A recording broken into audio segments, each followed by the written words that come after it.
உன்னை தனித்து விட்டுட்டாருன்னா உனக்காக பெரிய காரியங்களை செய்ய போறான்னு அர்த்தம். அன்னை எலியாவ தேவன் தனித்து விட்டார். ஒரு ஆமென் சொல்லுங்க. ஆமென்.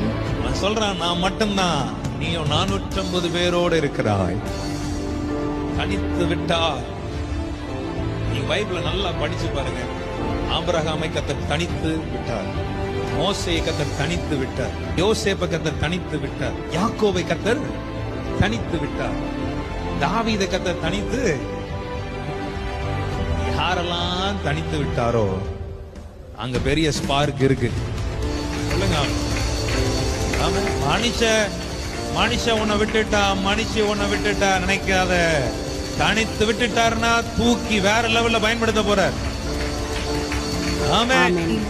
லைக் பட்டனை உடைத்து மேலும் பைபிள் வசனங்களுக்கு குழு சேரவும் அல்லது பின்தொடரவும்.